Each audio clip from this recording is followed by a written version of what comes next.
Sometimes happiness means living up to our values even when it makes us feel bad.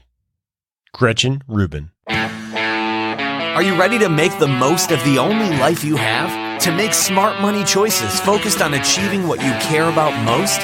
Here to help you balance living well today without sacrificing your tomorrow is the Retirement Answer Man, Roger Whitney.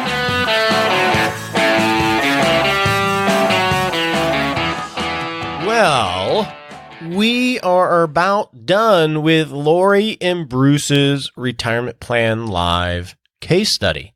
It's been an interesting one. They've been a little unusual relative to the other ones, and it's caused a lot of great email interactions and reaction from you about their spending and other things.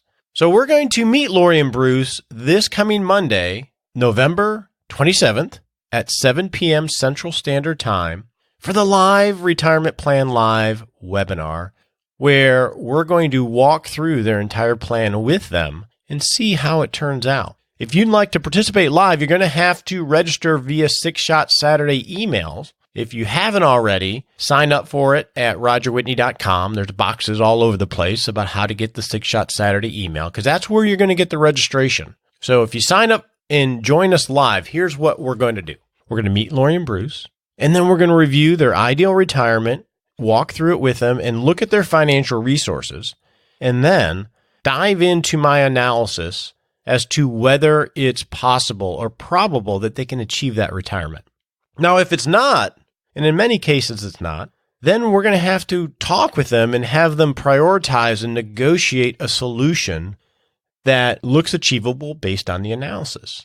And then once we get to that workable solution, we're going to have to stress test the plan. And we're going to do this on the webinar. We're going to analyze, okay, what's the impact if we have a 2008 market meltdown again, right at the beginning of retirement? How does that impact the plan? What happens if someone dies early? What happens to the surviving spouse? What happens if we have rampant inflation? We're going to test on what happens if there's a long-term care event later in life that could suck a lot of financial assets. We're going to stress test the workable plan to see the impact of all of this live on the webinar. So if you want to participate live, you're going to have to register, and the link will be in this week's 6 Shot Saturday. Before we do any of that, and before we get to the rest of the show, we got to have that all-important disclaimer.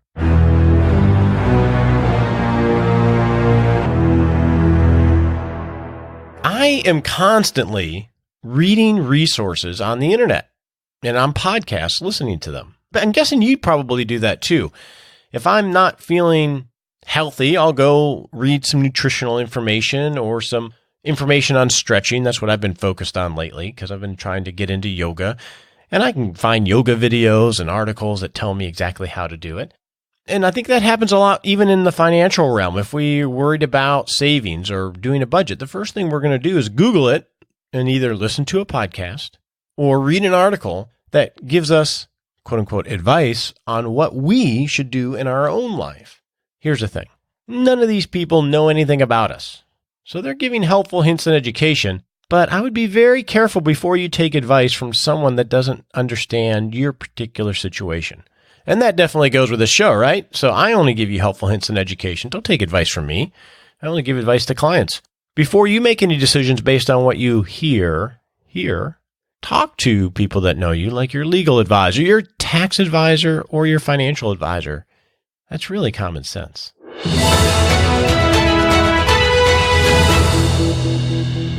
In the hot topic today, I want to focus on what I hear most often people want for their pretirement and retirement years. It looks like the brochures a lot of times, but it really comes down to the acronym FORM. All right. The M in FORM, the last letter, stands for money. They want to be secure from a money standpoint. But I want to focus today on the FOR of that acronym. So the F stands for family and friends. One of the most common things I hear is, Roger, I just want to have some time freedom so I can spend time with my spouse and with my friends and with my children and my grandchildren and enjoy them and create some shared experiences. I hear that all the time. So family is one of the big motivators in wanting to go into pretirement or retirement. Now, the second letter of form, the O, stands for occupation. Now, that can involve work for money, but what I hear a lot is, Roger, I want to have the time and the freedom to pursue something of interest to me, to work on something, whether it's a hobby or for money, that I really enjoy, something that I've wanted to pursue for years, that I think is my calling, to occupy my time. In many cases, I have clients that will have lists of 10 things that they've been waiting to pursue once they enter pretirement or retirement. So I think that goes against the face of a lot of things of, look, we want to have an occupation in retirement. We just want to have the occupation that really jazzes us, that fits who we've discovered that we are and what our talents and passions are. So first we have family, the F, family and friends. Then we have our occupation, something that we want to pursue that's meaningful to us. And then lastly, we have the R, which is recreation. Right? That's the fun. That's the excitement of mountain biking or traveling. Traveling tends to be a big R, wanting to go experience the country or the world together. Now, the reason I bring this up is if we want to spend time with family and friends, and if we want to have an occupation, something that's meaningful for us that we're doing, and if one of the biggest recreational desires is to travel in some way, I think a good question for us to ponder is, how can we combine all three of those, family and friends, occupation and purpose, and travel, recreation? How can we combine all of those to create some pretty meaningful experiences in our pretirement and retirement years? Well, that's what I want to talk about in today's practical planning segment with a good friend.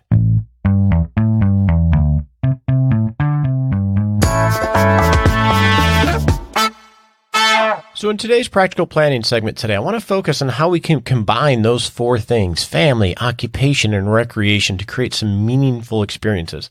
And a good friend of mine, Chris Niemeyer, is the founder of Mission Travel. He founded it in 2006.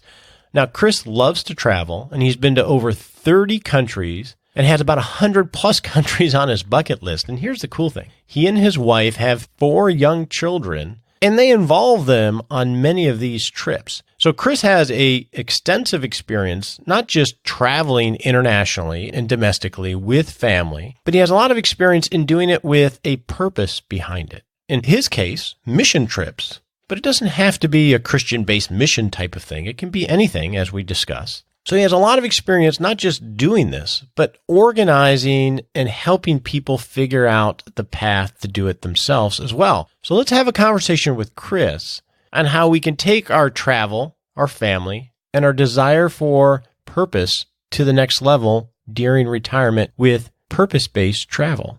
All right, so Chris, this last spring, my wife and I, we went to Turks and Caicos, pre-hurricane. And we sat on the beach. We had Vespas and we rode around on the wrong side of the road, and it was about a week trip, and it was a blast. There was no real purpose to it other than a blast. And I've never actually been on a travel trip where there was another purpose other than travel. So my question to you to start is, what am I missing? Well, that's a good question. And I got to tell you, I love those kind of trips as well. Sometimes a trip just to meander and explore and relax is also really, really good to do. So I definitely come from a world in this missions space, right? Where we talk about rolling up our sleeves and getting dirty and helping other people, but it's even beyond that. It doesn't have to be this just Christian missions focused. There's a lot of people out there these days that have been to a lot of places. They've been tourists at all-inclusive resorts. They've been on cruise ships. They're looking for more, more of an experience. What's the culture really like? What are the people really like? If I were to get out of my 4 and 5 star resort and go to the local, wherever, it's local restaurant one thing we do as a family, we always try in any country we go to, especially third world, we always try to take public transportation just to experience what it's like to be a local, right? I've been on places where it's like the lady's got a couple of chickens in her lap next to me, and that's just cool, right? It's getting to see a glimpse of what and how other people live, I think is something that we're missing probably a little bit in our North American culture of what we term travel. Travel has always just inspired me. And I'm a guy, I love quotes, right? Whether it's about travel or any other places, but there's one I think a lot of people have heard by St. Augustine. It says, the world is a book, and those who do not travel read only a page. That is a good quote. And you're right about travel, because when I think of my wife and I, we've been married 27 years, our travel. Now, I tend to do more exploratory travel when I'm going on my adventure trips. But I remember one time, I think we were in London, and we're walking through a mall-like thing, and I'm like, well, this just looks exactly like a mall in Dallas-Fort Worth. I didn't have to fly all the way over here to go do that. And it's easy to get trapped in that when we travel, isn't it? Yeah. Because it's familiar. It's familiar. Yeah. And that's part of it, just getting outside your comfort zone, right? I mean, I think the whole idea of travel, and travel's changed a lot too, Roger. I mean, 20, 30 years ago, when travel was not as accessible, even going to the airport was an experience. I mean, flying on an airplane 30 years ago was actually really cool. People dressed up to the nines. They were, getting hot dishes served to them by stewardesses who are actually nice to them. If you've been and I know you travel, so you've been to airports recently, it's just not a pleasant experience anymore necessarily. But I think it's because travel has become so accessible, and we're used to going, and especially, and this is a generalization, but especially in America, we've got our Caribbean and Mexico and Hawaii, and it's just all there, right? It's just all accessible. And travel has kind of become a bit of a commodity. And so it takes a little bit more effort, it takes a little more, experience in trying to find ways to do travel where you're doing something where you're giving back, or you're being intentional about understanding the educational aspects of it. Like we just got back last month. My wife had a big birthday. I'll just leave it at that. 29 we got back from a again. couple weeks in Greece, and it's in October. We homeschool, hack school, we call it. So we had kids are with us, and it's a place where she's always wanted to go. Right, she just always wanted to. It's been on a bucket list of hers, and so then we'd been there several years ago on a cruise ship and stopped up a few places, but didn't really get a good sense of what it was like. So we spent, a few weeks, and we were intentional about, even leading up to the trip, of some of the schooling stuff we were doing with the kids, like whatever they're reading about, or from math and culture and everything. It was like, let's understand how does Greek culture and Greek history even influence what we do now? I mean, just from the alphabet to Olympics to, whatever. And so, and we had, we bought some CDs that we could bring with us while we're driving around and learn about, the Greek history. And so it was awesome for my kids to be able to literally drive around these, little towns and hear about this particular island and how, the Spartans were pillaging here. And it just opens up a whole new level, a new layer, I guess, when you're traveling and you're being intentional about learning about that kind of culture. And then just sitting down in little cafes and talking to the locals, or, it's easy, I think, when you have kids too, to bring that into the equation and maybe bring a little soccer ball and, hey, they're great icebreakers. Sip on some wine here. Yeah, they're great icebreakers because they don't have any filters at all. Exactly. Yeah. So I want to break this down into two separate levels then. So the first level is traveling local, I guess is what I'll call it, right? Traveling someplace and getting beyond looking. I mean, you want to go see, the beautiful sites that are, make people want to go there, the Parthenon and things like that. But getting beyond that layer to really getting a feel for the culture and the local aspect of it. So what are some of your top tips for doing that? So I would definitely do a lot of research up front in terms of finding ways, yes, you can hop on most all the travel websites and Fodor's and Frommer's and all those to give you some overview tips on the areas. But I mean, even just a practical thing, go on Yelp or some equivalent of that beforehand and type in top local places that the locals eat at. It doesn't have to be this thing that's in Michelin rated. It could just be a local shop. Some of the times we've gone in places where we hear about it and you walk in the door and it's like there's maybe a carcass of some sort hanging and you're like, oh my goodness, where are we getting into? But you go through and in the back, there's this awesome little cafe and it's just people. They're not even necessarily catering to tourists. This is just where the locals go to hang out. I mean, we took I guess at the time he was about 2 years old, took our son to Italy with us. And man, the people there just latch on to kids. And so we would just every night, you go and walk around and you're at coffee shops or gelaterias and these old guys that are smoking a cigar or playing chess, they just have our son come up and say hi. And, just kind of trying to figure out what's the local flavor like. Are they known for, Italy is a good example. Italy is known for going out on walks after dinner and just talking and walking, and that's just part of what they do. And so we would just try to do that. Now, do you typically stay at a normal kind of hotel when you travel? We like to mix it up. So we do my wife's got a decent appetite for things like that. So we'll stay at some nice hotels, but we'll also stay at, places that are pretty normal, like apartment style, Airbnbs. In fact, in Italy, we did that at an Airbnb, and it was just great because it's like literally people next door are hanging their laundry. And so we're trying to talk with them, and they want to practice English. And so we're doing that. This past trip to Greece, and by the way, this is another tip. So take a look at when the places have peak seasons and try to go in what's called shoulder season. So shoulder season is usually just after your peak season. So for Greece and Mediterranean, right, it's very typical that summer is your peak season. That's when Europeans travel. That's when Americans are coming over. And so, we intentionally booked just after that and at the first couple weeks of October because the weather's still good.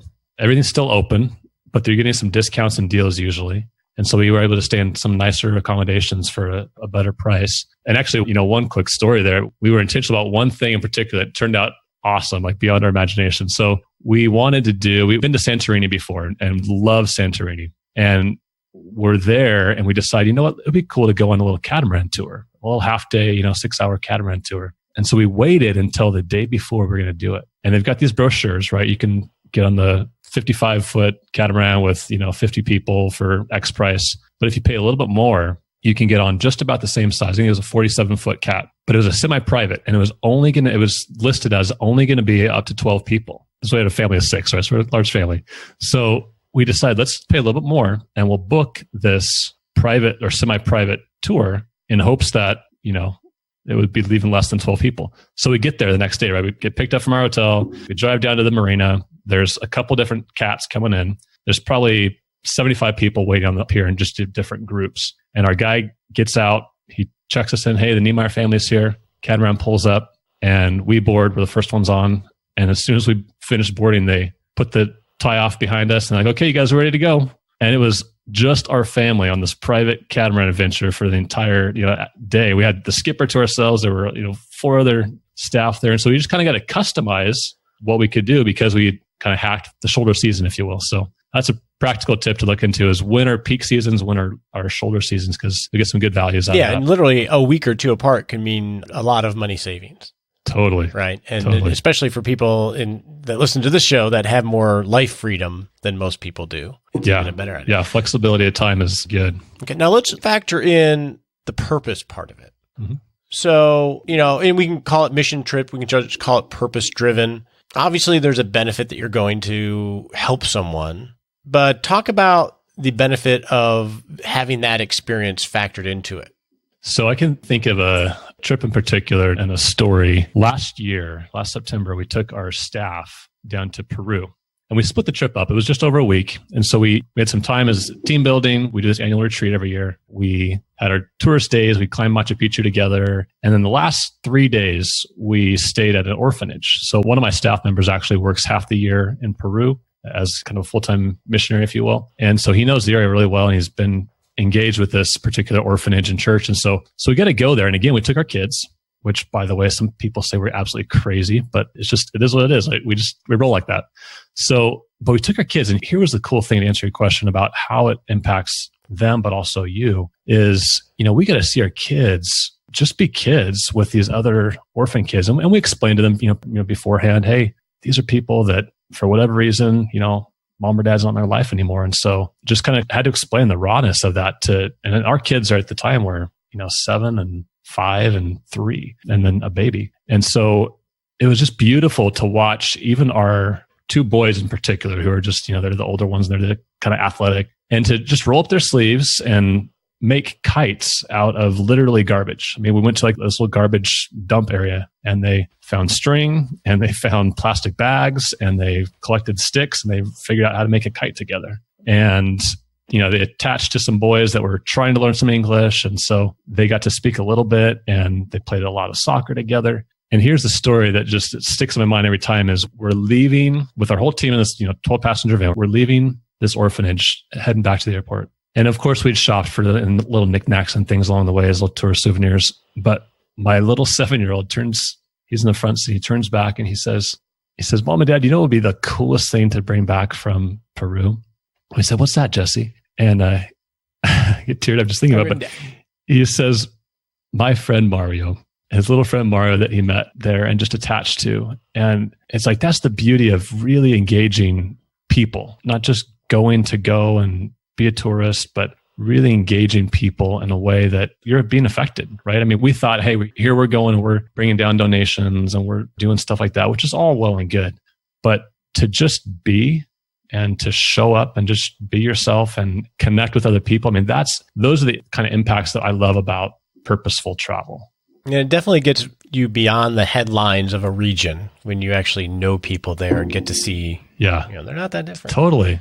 And they, my kids are pretty well traveled. I mean, they've seen a lot of the world already. And that's still one of those trips that they talk about. Like, oh, we need to go back to the orphanage.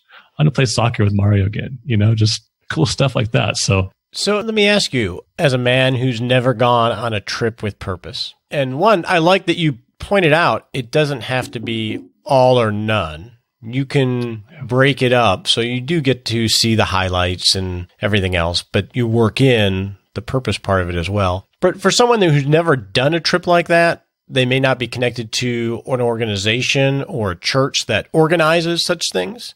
Mm-hmm. One, how do you do that? How do you find the opportunity? How do you get comfortable with going someplace that is very outside your bailiwick and create something where you get a little bit of everything?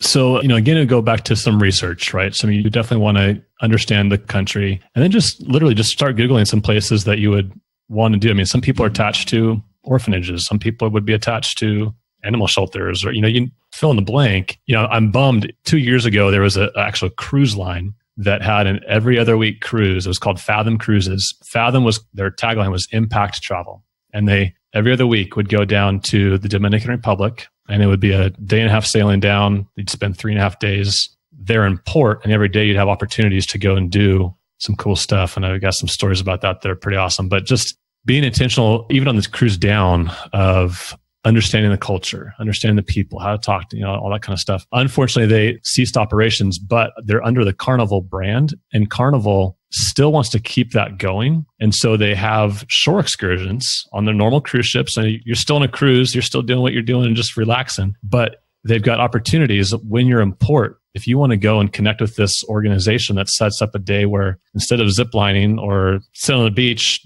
you can go and help put a well in a little village, or you can go and, like, one thing we did was actually lay cement floors on these dirt huts. I mean, most people live in these dirt huts, little shanties, but they have not even the privilege of a hardwood floor. And so there are organizations out there like that, what's called in our industry voluntourism.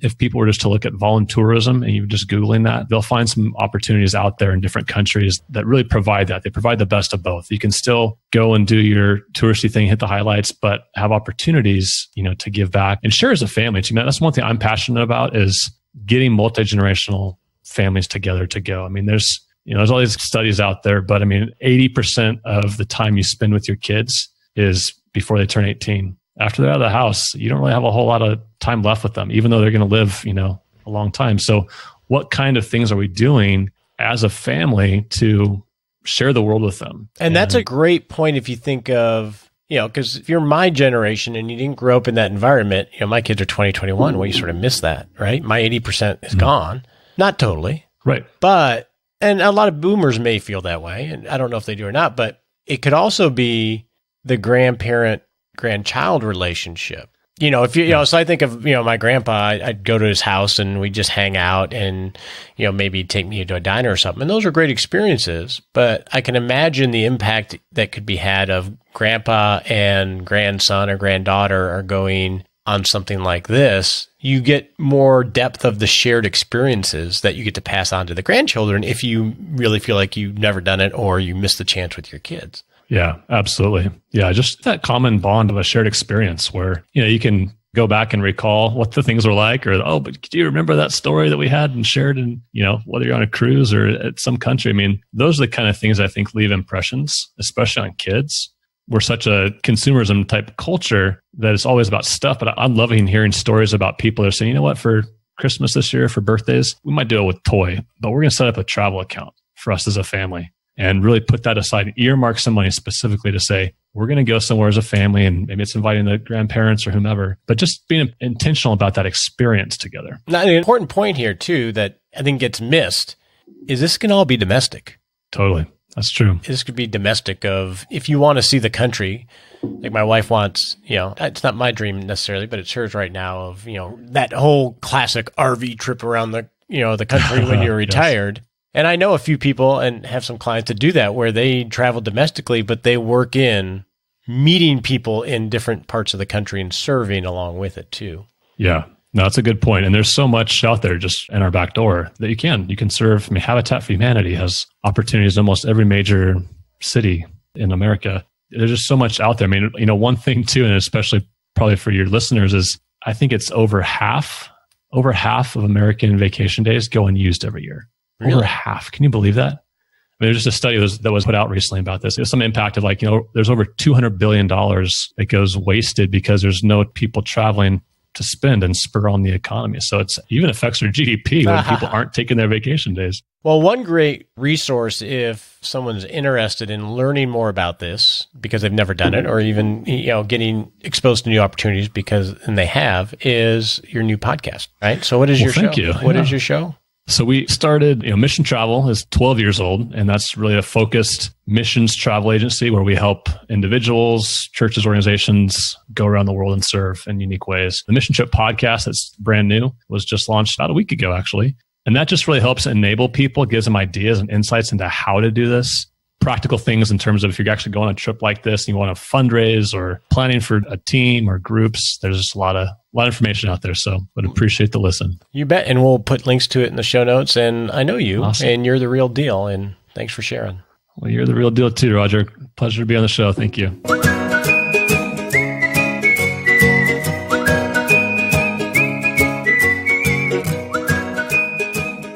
Welcome to the Happy Lab, where we noodle on how to live a happier life.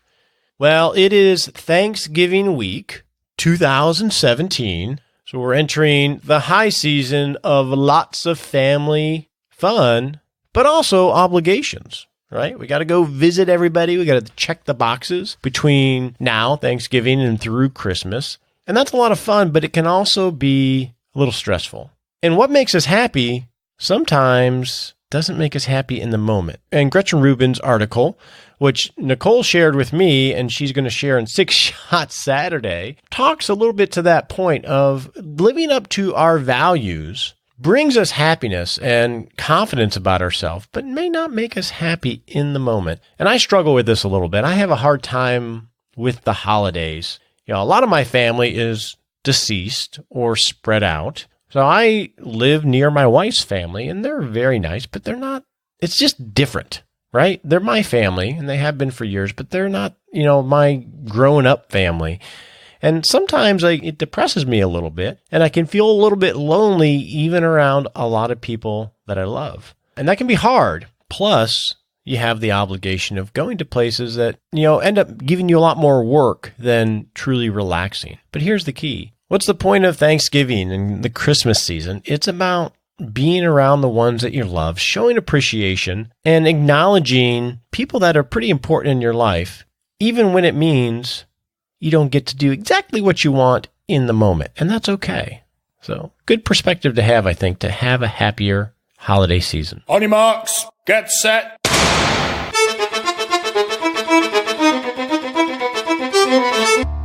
Hey, welcome to the Smart Sprint segment where we set a 7-day action item to create a better life and a better retirement.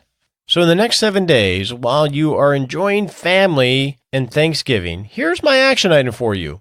After Thanksgiving dinner, rather than plop on the couch and watch football or go off on your own, pull out a board game and play a game with someone that you're spending the time with. Doesn't have to be, it could be a board game, it could be a card game. The point is, be involved with the people rather than disengaging to do something more passive. That's my challenge to you.